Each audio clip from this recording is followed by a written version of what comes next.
جئير ديبي ورد إيرا مالي فولدور دورتوتا تاعن أكاتان تيسوم كونفرنسي كنا إلما نما سالان أدقودي غراغرما ملئسو تجرا ما شاء الله وبليتين غافي بريدو غافت دبرتوني مالي فولدور رتاو دبن أكاسي متي مالف نموت سالان أدفوتاني تيسستان إني توكو مالف درسي كون بود آني مالف تا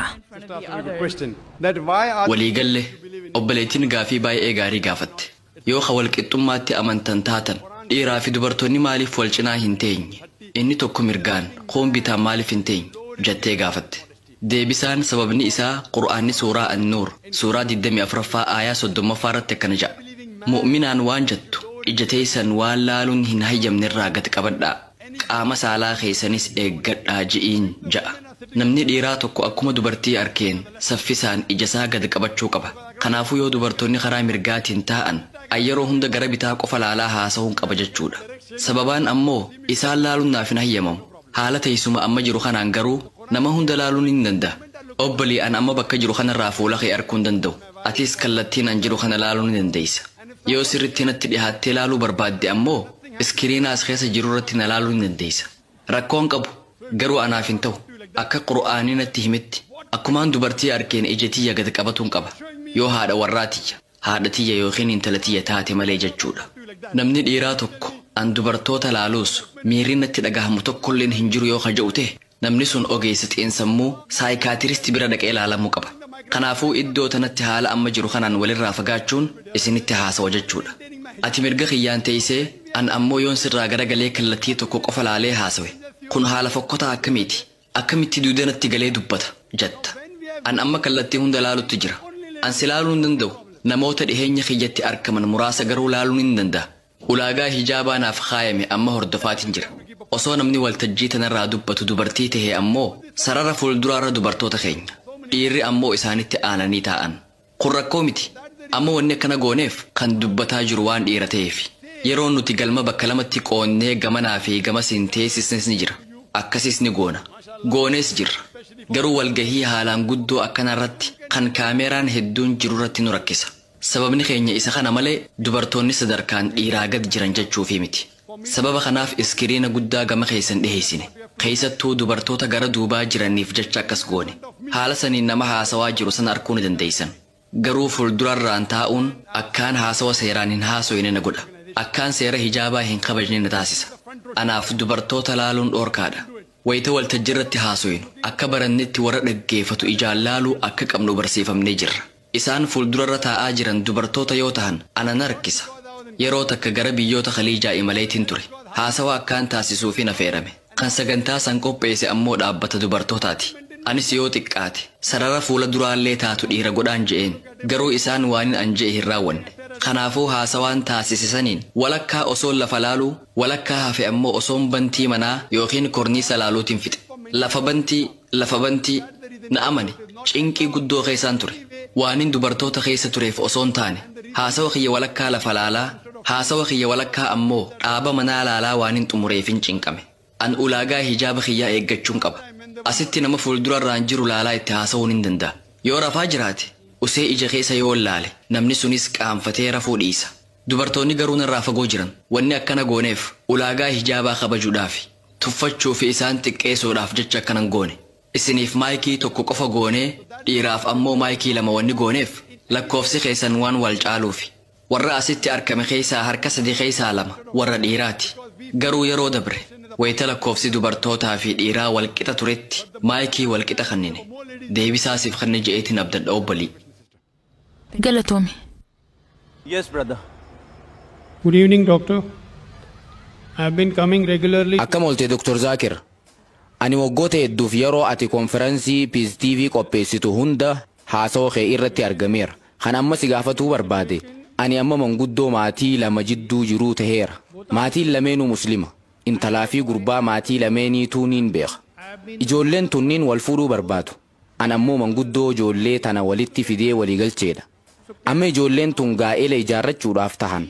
Gaafiin kiyya namni muslima hin ta'in nikaa ijoollee tanneen lamaan jidduutti raawwatamu kanaaf ragaa ta'uu danda'a.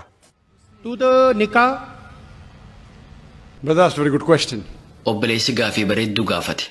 Inni hiriyaa lama kanneen muslima tahan qaba.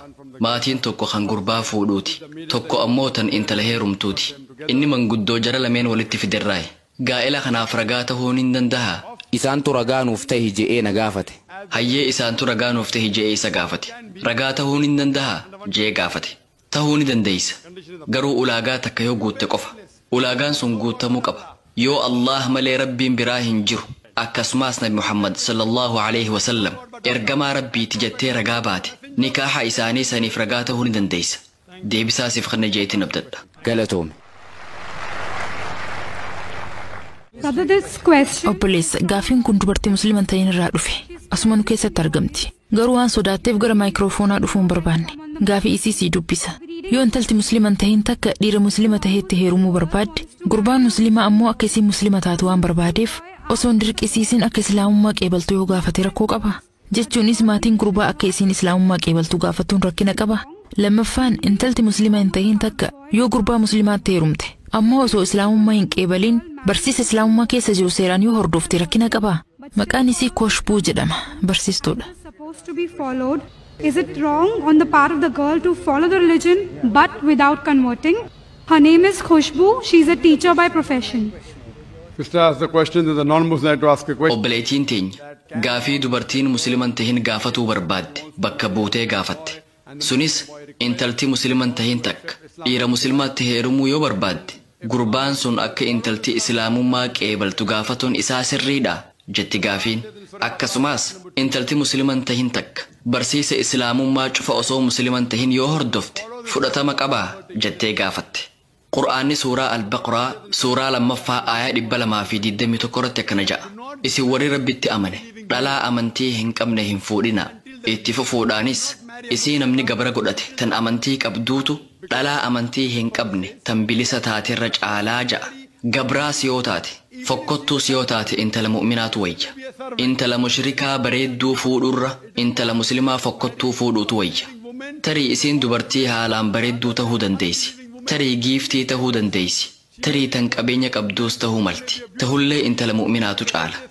gurbaan muslimaa tokko intala takka fuudhuun dura akka islaamummaa qeebaltu gaafatuun sirriidha gaafii jettuuf deebisaan inumaa gaafachuun dirqama kan jedhu ta'a yoo isiin islaamummaa qeebalte malee isii fuudhuun danda'u fakkeenyaaf saayikilaatu jira haa jennu goommaan saayikilii sanii inni tokko kanuma isaati tokko ammoo kan makiinaa qonnaati saayikiliin sun deemuu ni danda'a hin danda'u goommaan hundi kan saayikilii tahuu qaba yoo tiraakteeraas ta'e goommaan hundi kan tiraakteeraa tahuu qaba sababni isaa jireenya keenya keessatti maatii jaarannu keessatti galmi ijoon gahuu barbaannu jannata waan ta'eef warri maatii jaarratu wal fakkaachuu qaba gaafiin lammeessoo ammoo intalti takka osoo islaamummaa hin qeebalin barsiisa islaamummaa hordofuu dandeessii ja'a laal islaamummaa qeebaluu kee namatti himuun dirqamaa miti gara maayikiraafoonaa dhuftee Allah malee rabbiin dhugaan gabbaramuun jiru jechaa dubbachuun dirqamaa miti yoo islaamummaa qeebaluu kee namatti himuun jireenya kee irratti dhiibbaa fidate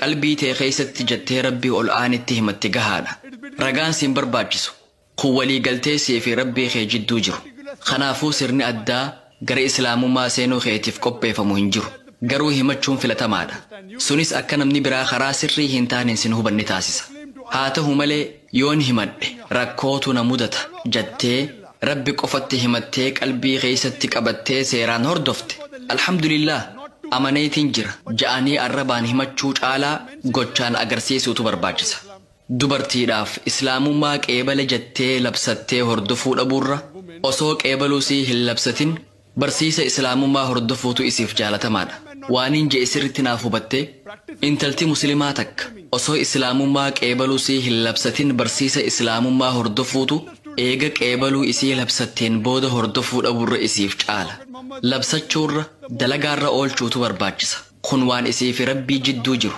wantoota islaamummaa keessa jiran raawwachuu jalqabuun isii waan hunda namaaf ifa taasisa salaatuunsii rabbi tokkicha akka tahee fi nabi Muhammad sallallahu alaihi wasallam ammoo ergamaa isaa tahuu waliigaluu sii mul'isa wayita iqaamaa salaataa gootu rabbi tokkicha akka tahee fi nabi Muhammad sallallahu alaihi wasallam ammoo ergamaa isaa akka tahe amantee jirti dhumte dubbiin kanaafuu barsiisa islaamummaa hordofuu jalqabnaan labsachuun isirraa hin eeggamu dubartiin filmaata lammaffaa filatte taanaan deebisaan an isiif kannu labsachuurra dalagaarra oolchuutu hedduu barbaachisaadha kan jedhu ta'a. Garuu yoo labsatuu barbaadde ammoo sunis ni ta'a. Labsatuu ni dandeessi. Deebisaasiif kan jeetiin abdadha.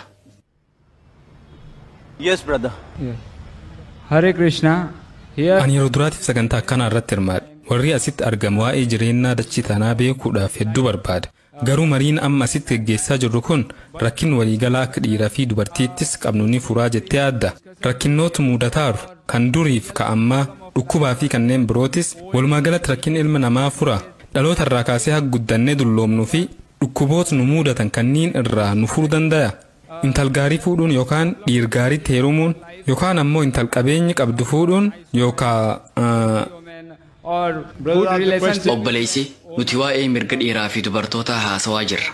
Fuudhaa heerumni rakkinoota akka dhukkubaa furuu danda'a jedhe. Rakkinoonni muraasni ni furaman. Yoo dubartii gaarii fuute dhibeewwan karaa wal qunnamtii saalaatiin daddabranirraa if eeguu ni dandeessa. Garuu rakkoon jireenyaa inni ijoon obboleessa obsi gaafii gaafattee jirta. Akkaan deebisaa kan nuuf fayyame. Waa'ee dhiiraa fi dubartootaa mari'ataa jirra. Waa'ee jireenyaa fi bultii jaarachuu mari'ataa jirra jechuun gaafii gaafate. Mariin kun rakkina dhukkubaa fi kanneen biroo ni furaa jechuun gaafate. Obboleessa na dhaggeeffachaa jirtaa? Gara biraa laalutti jirta. Garuu as dhaggeeffachaa jirtaa? Fuudhaa heerumni rakkinoota kee muraasa kanneen dhukkubaan wal qabatan furuu ni danda'a. Intala ifii jaalattu yoo fuute inshaa Allah dirree yookiin ganda keessa deemtee intala biraatti zinaan dalaytu.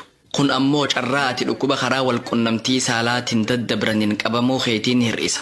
Carraan ati dhukkuba eedsiitiin qabamuudhaa xiqqaadha. Kanaafuu gaa'ila sirrii yoo raawwatte rakkinoota kee muraasa kan dhukkubaa wal qabatan furuu ni dandeessa. Garuu rakkina hundan furu. Haa ta'u malee sagantaan kun waa'ee mirga dubartootaatiif qophaa'e. Nuti ammoo sagantaa fi mata duree adda addaa dhimmoota rakkina ilma namaa furuu danda'anii hedduu qabna. Arra waa'ee furmaata mirga dubartootaa haasawaa jirra. Sagantaa tiyyatan xumuraa irratti hirmaatuu ni dandeessa.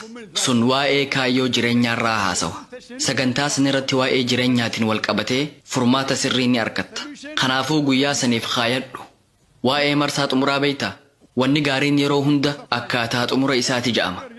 Akkasiimi kun haasawa kiyya kan jalqabaati. Jum'aa sagantaa biraaniin qaba. Sagantaa sanirratti mata duree Qur'aana hubannoon dubbisuu qabna ja'urraa hin haasawa. Sabtii ammoo sagantaa gaafii fi deebisaa qabna. Guyyaa xumuraa ammoo mata duree kaayyoo jireenyaa ja'urraa hin haasawa. Sagantaa sanirratti yoo argamte inshaa Allah gaafiin ta'e hedduun deebisaa ni argatti. Deebisaasiif kan je'eetiin abdadha. Hope that answers the question. Okay, Hare Krishna. Dubartoota biraa namni muslima hin ta'in kan gaafii gaafatu jiraa? Obboleettii gara Islaamummaa deebitee qabna. Yoo keessummeessaan hayyama isiidhaa carraa kennina. Hayyama kennineerra. Assalamu alaikum. My name is Assalaamu alaikum. Maqaan kiyya Mariam Shariif jedhama. Ogeettii fiizikaal teraapistiiti. Alhamdulillah carraa Islaamummaa qeebaluudhaan argadheera. Gaafiin kiyya abbaan kiyya carraa Islaamummaa qeebaluudhaan arganne. Shirkiin ammoo badiirra guddaadha. Wanti an beekuu barbaadu du'aayin addaan isaaf godhu yoo jiraate yookiin ammoo badiin isaa akka isaaf dhiifamtuuf jecha wanti an isaaf godhu yoo jiraate osoo naaf himtee. dua or something I can read on his name so that his sin will be forgiven. Sister has a question. Then alhamdulillah. Obboleettiin wanni gaafatte. Alhamdulillah isin islaamummaa qeebaltee jirti. Akka carraa tahee ammoo abbaan isii mushrika tahee du'e. Akka badiin isaaf dhiifamtuuf jecha maqaa isaatiin wanni hin godhuu danda'u yookiin du'aayin an isaaf godhu ni jirti jettee gaafatte. Obbolee Qur'aanni suuraa An-Nisaa suuraa 4 ayaa 48 irratti akkasuma suuraa An-Nisaa suuraa 4 ayaa 116 irratti akkana jedha. Rabbiin badii yookaan dilii waa isatti qindeessuu namaaf hin araaramu. Ammoo waan badii sanii gadii nama fedheef ni araaramaa ja'a. Sababni isaa namni shirkii dalage nama badii guddoo dalage waan ta'eef. Namni shirkii dalagaa ture du'uu isaatiin dura yoo toobate inshaa Allah rabbiin ni araaramaaf. Garuu mushrika tahee yoo du'e hin araaramuuf. Namni sun azaaba gala ja'amee murteeffamee jira. Carraan biraan jiru. Seerri kun Qur'aana keessatti galmeeffamee jira. Wayita Nabi Ibraahim alayhi salaam abbaa isaa kan mushrika tureef du'aa godhu aayaan buute. Yoo namni sun lubbuun jiraate akka rabbi isa qajeelchu du'aa isaaf godhuu ni danda'ama. Abbaa keetiif, haadhateetiif, obboleessa keetiif rabbi karaa qajeelummaa isaan haa qajeelchu jettee du'aa godhuu ni dandeessa. Garuu mushrika tahanii yoo du'an yoo mushrika tahuu isaanii sirritti beeyte du'aa godhuuf hin dhoowwaadha. Yaa rabbi sanyii tiyya muslima taasisi jettee du'aayii godhuu ni dandeessa. Tun du'aayii Nabi Ibraahim alayhi salaam godhe. Abbaan isaa mushrika ture. Suuraa Ibraahim suuraa 14ffaa aayaalee gara xumuraa irratti yaa Rabbi ilmaan kiyya warra fedhinnaa isaanii siif kennan taasisi jechuun du'aayii godhe. Ilmaan isaa lachuu jechuunis Ismaa'ilii fi Ishaaq alayhim assalaam ergamtoota Rabbii turan. Kanaafuu obbolii wanniin an siif dhaamu Rabbi ilmaan kee warra karaa qajeelaa irra turanii fi fedhinnaa isaanii Rabbiif kennan akkasiif godhu du'aayii isaaniif godhi deebisaa siif kenna jeetiin abdadha. May your offsprings be the ones who will submit their will to Allah and be on the straight path. Hope that answers the question. Galatoom.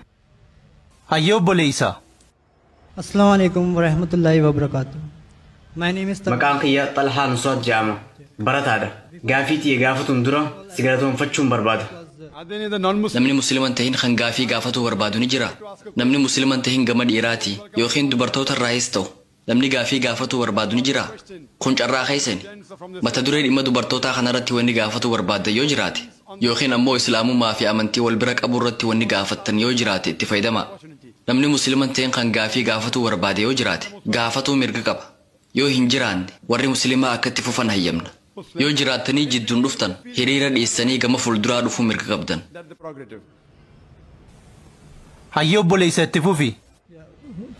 Jalqaba irratti annama gaarii fi muslima gaarii kaniin tahee karaa keetiin dhugaadha. Qaceelluma Rabbitu namaaf kenna. Garuu sababaan sihi gaafiin tiyya Quraana irraa kan dubbisetti yeroo Nabi Muhammad sallallahu alaihi wasallam sanitti warri dhiiraa dubartoota akka gabroonfatan ni hayyamaaf. Ni qaamalee wal qunnamtii saalaa akka isaanii wajjin raawwatan ni hayyama. Wanni kun kabajaa dubartootaa xiqqeessuun ta'u wanni kun dubartootaafis ni hayyamamoo dhiira qofaaf hayyamame. This privilege was only confined to men. Brother has a question that obboleessi akka je'etti bara Nabi Muhammad sallallahu alaihi wasallam sanitti dubartoota akka gabraatti qabatuu ni danda'ama. Isaan waliinis osoo gaa'ila raawwatiin wal qunnamtii saalaa raawwatuu ni danda'ama. Maaliif hayyamame? Mirgi addaa kun maaliif kenname? Faallaa saniitiin hoo dubartoonni akkas godhuu ni danda'anii jee gaafate. Aayaleen Qur'aanaa muraasni tan haadha warraa teessanii fi warra isin jala jiran waliin wal qunnamtii saalaa raawwatuu ni dandeessan ja'aniitu jira. Warra isin jala jiran jechuun yeroo sanitti warra waraana irraa booji'amantu ture. Dhiiraas haa ta'an dubartoonni booji'amnaan gabra ta'an. Yoo aayaa Qur'aanaa xiinxaltee ilaalte suuraa Annisaa suuraa 4ffaa aayaa 25 irratti yoo dhalaa fuudhuu dandeetii hin qabaanne dubartii gabra taate fuudhaatii maharii isii bilisummaa godhaa ja'a. Yoo dandeetii fuudhuu hin qabaanne dubartii gabra taate fuudhaatii maharii isii ammoo bilisummaa godhaa ja'a. Kun waan nama gammachiisuu miti. freedom as mahar. So here it's encouraging. Gabrummaan akka dhaabbatu godhamee jira. Obboleessa gaafii xumurtee jirta. Walitti hidhata qaba jeeti. Gaafii hidhata qabu gaafatuudhaaf hiriira duubatti deebuu qabda. Gaafii gaafattee jirta. Gaafii ta'e dhageenye jirra. Yoo gaafii hidhata qabu gaggaafatte rakkoodha. Warra musliman taaneef ni hayyamna. Muslima taanaan ammoo duubatti deebi'i. Rakkoon qabu. Yoo jidduun gaafii hidhata qabu gaafatte. Yeroo silaa gaafii hedduuf nu tajaajilu nu jalaa fixxa. Warra musliman taaneef garuu xiqqoo garaan ni laafna. Kanaafuu gaafii teetiin wal qabatee dubartoota akkasii fuudhuun ni filatama. Faallaa saniin dubartoonni dhiiratti akka heeruman hin hayyamamu. Dhiirri dubartoota gabra isaaniif tahan qofa waliin wal qunnamtii saalaa raawwatuu danda'a. Qur'aanni faallaa kanaan hin hayyamne. Yeroo sanitti dubartoonni gariin sagaggaala qaama isaanii maallaqaaf jecha gurgurataa turan. Sagaggaalummaa fi gaa'ilaan ala wal qunnamtii saalaa raawwatuun baramaadha. Kanaafuu islaamummaan waan kana sadarkaan dhoorkuudhaaf karaa godhe. Akkuma farshoo dhuguun sadarkaan dhoorkametti jechuudha. Aayaan duraa suuraa Al-Baqraa suuraa 2ffaa aayaa 219 irratti akkana jedhe. Farshoo dhuguu keessa bu'aa fi miidhaan ni jira. Ammoo miidhaa isaatu caala. Aayaan itti aanu suuraa 4ffaa aayaa 48 irratti ibsame. Sunis machooytanii salaata hin salaatinaa ja'amee labsame. Yoo farshoo dhuyde hin salaatin jechuudha.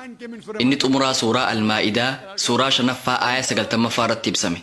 Farshoo dhuguunis aayaa kanaan dhorkame. As birattis Rabbiin jalqaba irratti wal qunnamtii saalaa guutumaan guutuutti haraam godhee namoota lama qofaaf hayyame. Haadha warraa teessanii fi warra isin jala jiran qofa jedhe. Yeroo ammaa tana wal waraansa akka durii san hin qabnu. Tarii waraanni akka biraatti jiraachuu mala. Namoonni hedduun Qur'aanni waa'ee ilma namaa gabra godhatuu dubbate. Fudhatama qabaa ja'anii gaafatan. Anis sirritti fudhatama qaba. Akkamitti hin qabaanneen ja'an. Arraan tana akkuma beekamu ilma namaa gabra godhatuun akka addunyaatti dhorkamee jira.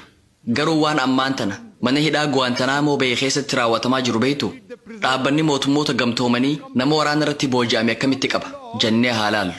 Waan yeroo ammaa tana manneen hidhaa mootummaa keessatti raawwatamu laallee mirga islaamummaan nama waraana irraa booji'ameef kanneen yoo madaalle seerri islaamummaa haalaan irra gaarii ta'uusaa hubanna. Guyyaa muraasa booda nama James E. Jaamotu dhufee barumsa isiniif kan inni lammii Chaayinaati. Guantanamo Bay keessatti hidhamee ture. Seenaa achi keessatti mudatee isiniif hima. Sagantaa san irratti hirmaadhaa. Waan Guantanamo Bay keessatti mudatee fi hidhamtoonni haala kamiin akka dararaman yoo argitan ni rifattan. Yeroo ammaa tana booji'amaan ni hidhama. Seerri islaamummaa garuu gabri waraana irratti booji'ame mirga olii fi gaddeemuudhaan ni qabaa ja'a. Waraana irratti booji'ame garuu mirga sossoohuu ni qaba. Kun seera ajaa'ibaati. Akka olii fi gaddeeman isaaniif hayyamamee jira. Garuu dhiyeessee gara biyya isaa deebi'uun hin hayyamamu. Yoo akkas godhe ari'amee qabama. Mee waan kana sirriitti ilaalaa. Yeroo sanitti namni waraana irratti booji'ame sansalataan hin hidhamu. Waraana ammaan tana deemaa jiru irratti kaampii hidhamtootaa qabna. Dalleen isaa shiboo elektirikaati. Dallee san keessaa bahuu hin danda'an. Achi keessatti ammoo wantoota gurraaf suuqannee isaa ta'an hedduutu raawwatama. Hiraarfama karaa walqunnamtii saalaatiin raawwatamu fa'aa achi dhageenya. Hamtuu hedduutu achi keessatti raawwatama. Kana beektuu seerri islaamummaan warra waraana irratti booji'amaniif karaa godhe. Seera dhaabbata mootummoota gamtoomanii seera Guantanamo Bay ni caala. Ilma namaatiifis isaatu irra gaariidha. Islaamummaan gaa'ilaan alatti walqunnamtii saalaa raawwatuu dhorkee jira. Yeroo sanitti ammoo addatti dubartoota harka keessan jala jiran waliinis raawwatuu ni dandeessan je'ee mirga addaa kanne. Wanni filatamaan akka Qur'aana irratti ibsametti bilisummaa akka mahritti kannuun isii fuudhanii waliin jiraatudha. Deebisaasiif kan jeetiin abdadha.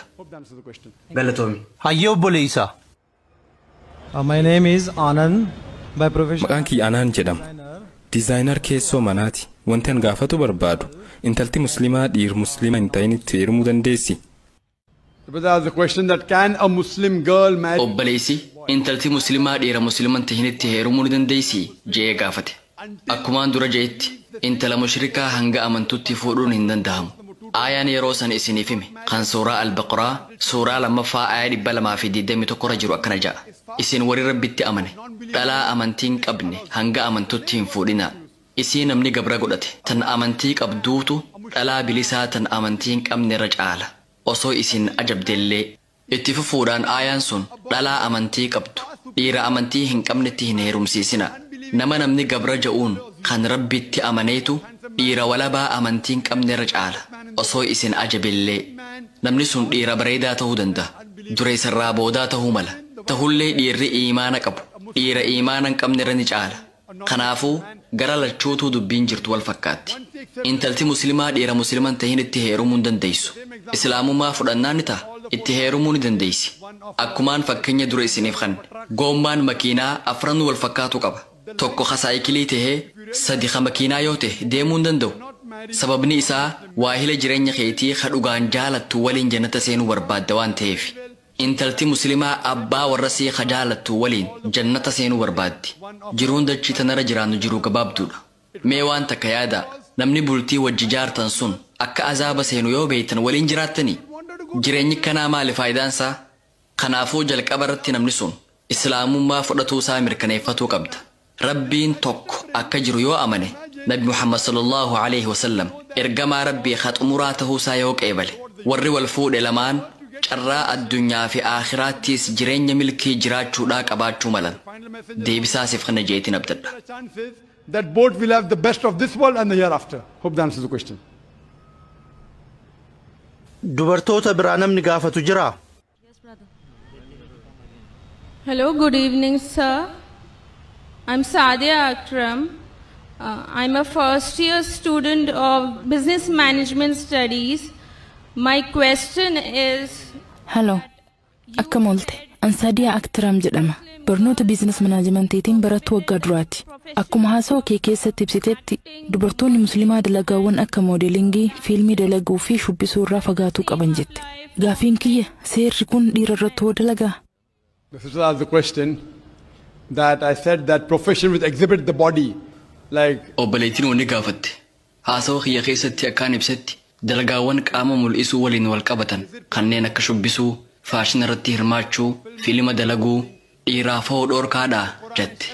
Filma dalaguu fi moodela ta'anii faashina mul'isuun qur'aanaa fi shari'aan yoo walitti bu'ute dhorkaadha. Fakkeenyaaf dhiirri tokko uffata suufaa beeksisaa jiran beeksisa san keessatti wanni haraamtan biroo yoo hin dabalamne hayyamamaadha. Garuu beeksisa biraa kanneen akka farshoo wiskii kan bilaak doog jedhamu shaampeenii fi wantoota farshoon wal qabatan yoo beeksisu ta'e haraami hin hayyamamu. Haaluma wal fakkaatuun filimaan dalaga je'ee taatoo mushrikaa kan sanama gabbaru bakka bu'ee yoo hojjetu ta'e haraami. Warri muslimaa kanneen filima dalagan hedduun taatoo nama musliman tahinii qabatanii shirkii dalagan. Kun haraami. Abbaa fedhimaaf hin taane.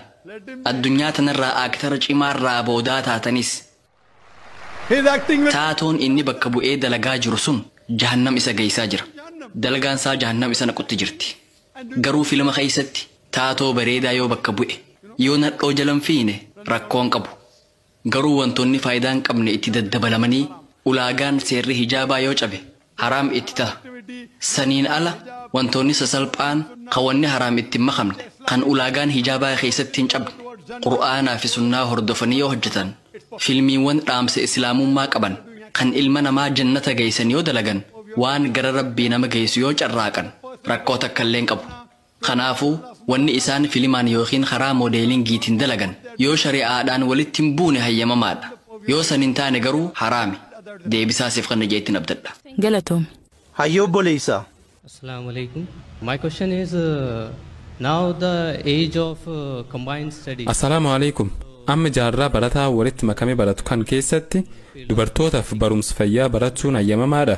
Sababni isaa parsantii 99 kan ta'u nama haram yookaan ammoo nikaa malee itti walitti laaqamuu hin qabnetu wajjin barata.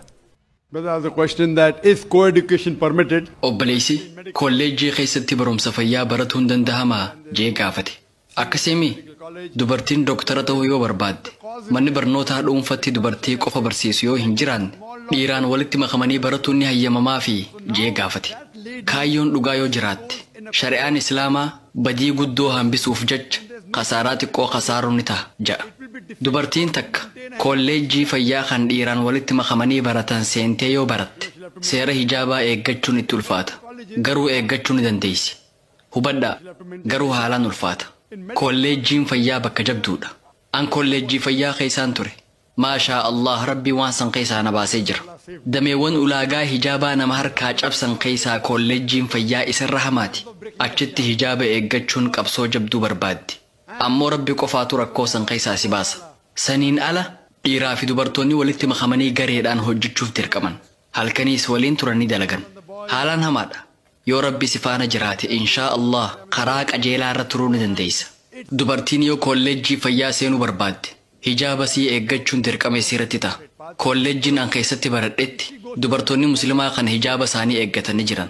Hundaa miti dubartoonni tokkoo fi lama kanneen hijaaba eeggatanii jiran. Laala fakkeenyaaf dhukkubsataan nuti ilaalu yoo tokko ta'e waa'ee seenaa isaa waliin qoratuun dirqama yoo ta'e yoo intalti takka dhiiraa waliin ramadamtee waliin dalaguuf dirqamte wayita haasoitu ija sii qaqqabatuu qabdi. Saniin ala akkam jirta? Filmiin sun akkam ture? Jechaa haasawan taane haasawuun hin ta'u. Mee waliin saakila haa oofnu, waliin haa deemnu jechaa taphachuun hin barbaachisu. Yoo waahila dalagaa fi barumsaa kee waliin haasawuun dirqama ta'e ijatee qaqqabachuun haasawuu ni dandeessa. Namoonni ati itti haasoitu tarii jaalachuu dhabuu malan ta'us hijaaba eeggachuun siif dirqama. Yoo dirqama firratti goote hijaaba kee eeggachuu ni dandeessa. Nama dhukkubsate kan saala faallaa wal aanuun wal qabatee qur'aanaa fi hadiisni hayyama kannanii jiran. Maaliif? Sababni isaa ati nama dhukkubsate wal aanaa jirta. Lubbuun isaa dhukkuba kan akka damdamattuu godhaa jirta. Kanaafuu yoo barbaachisaa ta'e doktorri nama saala faallaa wal aanuu ni danda'a. Irra gaariin garuu dhiiraafis doktora dhiiraa dubartiifis doktora dubartii godhuudha. Kanaatu caala.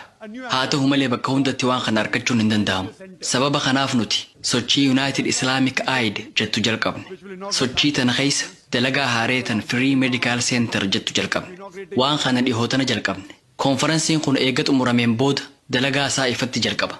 Imaama masjida Nabawii kan ta'e Sheekh Saalax Budeer wiirtuu teenyatan mumraa keessatti argamtu tana eebbisee nuuf bana. Inshaa Allah eega konferensiin kun xumuramee guyyaa lama booda eebbifama. Wanni wiirtuu tana adda godhu qur'aanaa fi sunnaa bu'uura godhannee hundeessine. Kana jechuun dubartoota wal aansaaf dhufan doktora dhalaatu wal aana. doktorri dhiira wal'aansaaf dhufe yaala. Lafti irratti banuuf deemnu iskuweer meetira 200tti dhiyaatti. Kutaan keessummaa itti simannus dhiiraa fi dubartiidhaaf kan addaati. Ijoolleen xixiqqoon isaan hin ballaqin bakka barbaadan dhaquu mirga qaban. Kun rakkoon qabu. Doktoroonni dubartii dhukkubsattoota dubartii qofa wal'aanan. Inshaa Allah warra MBBS fi MD tahan qofa qaxarra. Warra haalaan professionaal tahan if keessatti qabatuudhaaf ijibbaan. Wanni hundi haalaan qophoyti. Garuu wal'aansi kafaltii tokko malee bilaashitti kennama.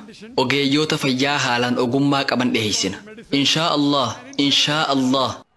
When I started the center, I'm a medical doctor. An doktora fayyaati. Wiirtuu fayyaa amma qopheessaa jiru tanatti tajaajilli wal'aansaa akkaan bareedu kan tajaajila fayyaa hospitaala biroo caalu akka kennamu taasifna. An dalagaa tiyyatan doktorummaa dhiisee keessaa bahe abbaa fi obboleessi kiyya maashaa Allah ogeeyyii fayyaati. Isaan wiirtuu mataa isaanii qaban. Gaariidha. Isaan achitti maallaqa nama kafalchiisan. Nuti garuu wiirtuu fayyaa tan tola nama tajaajiltu banne. Koottaarraa fayyadamaa. Asitti wal'aansa akkaan gaarii ta'e kan kiliinikoota ala jiran caalu qopheessuudhaaf karoora qabna. Mana qilleensa bareedaa if keessaa qabu. Kutaa haalaan gaarii keessummaa itti siman. Bakka qulqulluu addaa qopheessine. Tolaan isin wal'aanna. Namoota maallaqa hin qabne. Bilaash kafaltii takka malee wal'aanna. Muslimaa fi namni musliman tahiinis dhufee tajaajila walabaa kan argachuu danda'a. Bakka keessummaa itti simannu barruu fi gaazexaa bebbeekamoon keenya. Kitaabban Islaamaa keenya. Chaanaloota Islaamaa akka daawwatan goona. Akkuma beekamu namoonni manneen haakimaa wayita dhaqan doktora qunnamuun dura bakka ta'anitti barruulee asoosamaa fi seenaa namaafaa dubbisan. Nu bira garuu akkasii miti. Kitaabban amantiitiin wal isaan barsiifna. Dhukkuba isaan qaberraa wal'aanamuudhaan cinatti inshaa Allah iimaana isaaniitis wal'aanneeti deebi'an. Eenyu fayyisaan? Allah isaatu fayyisa. Abbaan fayyaa isa. Kanaafuu wanni nuti itti amannu yoo barumsa fayyaa baratuu barbaadde manni barnootaa saala adda fooyee barsiisu yoo hin jiraanne kanuma jirutti makamtee baratuu mirga qabda. Garuu ulaagaa hijaabaa kabajuun sirratti dirqama ta'a. Ati yoo doktora taate if duraaf seeronni hijaabaa akka kabajamaniif qooda kee ni baata. Dubartiin muslimaa takka doktora taatee yoo hawaasa keessatti mul'atte dubartoonni muslimaa kan birootis isii hordofanii doktora waan tahaniif lakkoofsi doktoroota muslimaa heddummaatee haala jiru salphisa. Deebisaa siif kana jeetiin abdadha. Jazaakallah. Amma gaafii lama qofa hayyamna. Gaafii tokko maayikii kanarraa tokko ammoo kanarraa fuuna. Dr. Zakiris gaafilee sanniin deebisuudhaaf daqiiqaa 5 qofa qaba. Hayyee obboleessa. I am rewarded. My name is Assalamu alaikum. Annama gara Islaamummaa deebi'e. Maqaan kiyya Abdullah Sheekh jedhama. Sandura maqaa Sheeshar Kumaandar jedhamuun hin beekamu. Iddoo Paanveel jedhamurraa hin dhufe. Gaafii takkaan qaba. Sunis waa'ee Allahu Akbariiti. Quraana wayitaan dubbisuu jannanni akka jiruun bare. An qajeela jannata seenuun barbaada. San argachuuf ammoo Quraanaa fi Sunnaa akkaan hordofuu qabuun hin beeka. Wayitaan Quraanaa fi hadiisa dubbisu guutumaan guututti Sunnaa hordofuu akkaan qabuun bare. Haa ta'u malee Sunnaanin hordofu jiru tun sababaa haadha tiyyaatiif na cinqotti jirti. Haati tiyya akkaan areeda ofirraa ciru. Koofiyaa ofirraa baasuu fi sunnaa hunda akkaan ifirraa dhiisuu barbaaddi. Akkaan hordofa amantii hinduu ta'uu barbaaddi. Akka jaraatti akkaan waan biroo gabbaru feeti. Rabbii kee qalbii keetiin gabbaruu qabda malee salaataanii miti naan jetti. Hordoftoonni hinduutiis sababumaan amma dubbadhe kanaaf na rakkutti jiran. An waan isaan naan ja'aa jiran kana godhuun qaba moo mana san gadhiisee bakka biraa jiraachuun qaba? MashaAllah, brother, that's a very good question. Allah gave him. Maashaa Allah obboleessi gaafii bareeddu gaafate. Rabbiin hidaayaa isaaf kanneen muslima tahee jira. Qur'aanaa fi sunnaa hordofuun jannata akka isa naqu hubatee jira. Hadiisa dubbisee sunnaa hordofuu jalqabe. Koofiyaa qaba. Rifeensa isaa ittiin haguugee jira. Areedaas ni qaba. Garuu haati isaa areeda firraa cirii jetteen. Koofiyaas ifirraa baas jetteen. Maaliin godhuu qaba? Jee gaafate. Aayaan Qur'aanaa amma dura ibse kan suuraa Luqmaan suuraa 31ffaa aayaa 14 irra jiru akkana jedha. Haadhaa abbaatti tola ooluu ilma namaatiif dhaamnee jirra. Laafina irratti taheen haatisaa isa ba'attee jirti. Itti aansuun aayaan jiru kan suuraa Luqmaan suuraa 31ffaa aayaan 15ffaa kana jedha. Yoo haadhaa abbaan keessi dirqan sitti duulanii waan beekumsa ittiin qabneen yoo waanatti qixxeessutti si dirqan dubbii isaaniin dhagahin haala addunyaa biroo nagayaan wajji jiraadhu. Dhaamsi wal fakkaataan suuraa Ankabuut suuraa 29ffaa aayaa 8ffaa irratti akkana jedha. ilma namaatiif haadhaa abbaatti tola ooluu dhaamne ammoo waan beekumsatti hin qabneen akkanatti qindeessitee waan biraa gabbartu yoo si cinqan isaan hin dhagahin ja'a. Wanni qura'aanaa fi hadiisa irraa hubanne jabaan haadhaa abbaa kabajuudha. Isaan kabajuu qabda. Isaaniif ajajamuu qabda. Garuu waan rabbii fi ergamaa isaatiin walitti si buusu yoo sitti himan yeroo tana isaan diduu mirga qabda. Tana isaanirraan fudhattu. Tahullee isaan jaalachuu itti fufuu qabda. Yoo isiin areeda firraa haadii siin jette ummaaticha ergamaan rabbii jaalatamaan akka hadiisa saxiihaa mujallada 7ffaa kitaaba uffataa hadiisa 780 irratti ibsametti waan awaamman dalaganiin faallaa dalagaa afkarroo haadaatii areeda keessan guddisaa ja'an an ergamaa rabbiitiin hordofutti jira. Ergamaan kun jannanni miila haadhateessanii jala jira ja'an jabeessee akkaan si qabu naaf dhaame yoon areeda firraa cire tarii jannanni miila kee jala jiru sanna jalaa deema. Ummaa siin jaaladha.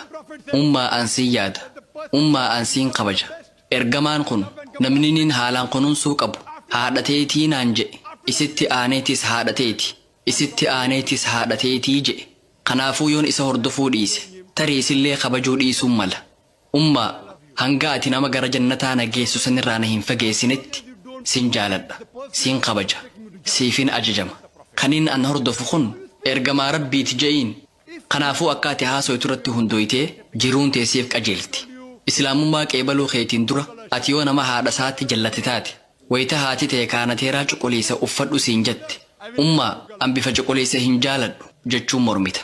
Garuu akkuma islaamummaatti seenteen ummaa siif je'ee an bifa cuquliisanin uffadha jettaan gaafas haati ta'e ilmi kiyya maal ta'e jetteef gaafatti.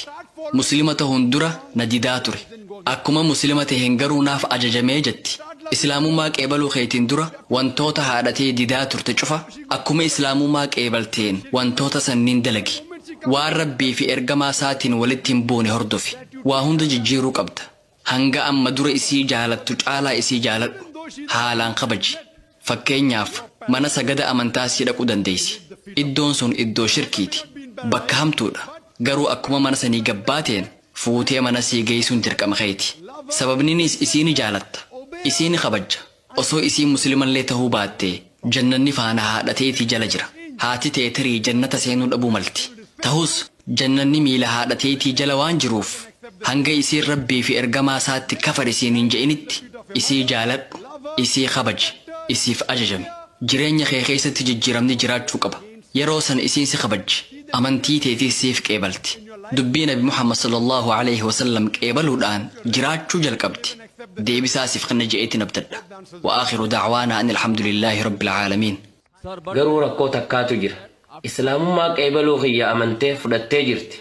Eega rabbii kiyya fudhatteen booda ana duubaan waan rasuulli sallallahu alaihi wasallam siif kanne hordofuu hin qabdu jettee na rakkisaa jirti.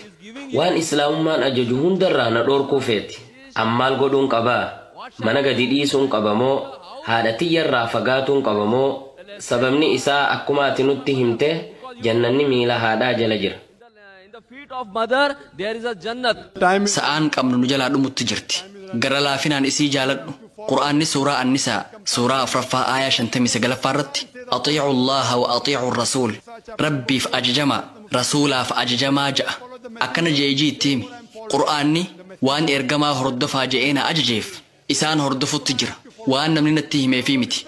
Akkumaan Qur'aana hordofutti hadiisallee hordofuun qaba je'iin haadhatee jaaladhu isii kabaji. Yoo manaa si ariite bahii bakka biraa jiraadhu. Tahullee jaalala isiif qabdu itti fufi. Galatoomi, galatoomi. Jazakallah khair, brother. Jazakallah khair obboleessa. Hirmaattota keenya obsaan irra deddeebiin garana dhufanii yeroo dheeraaf as nu faana turan hunda ni galatoomfanna. Inshaallah sagantaa guyyaa boruu fi guyyoota itti aanan jiran irratti akka isin arginu abdii qabna. Assalamu alaikum wa rahmatullahi wa barakatuh.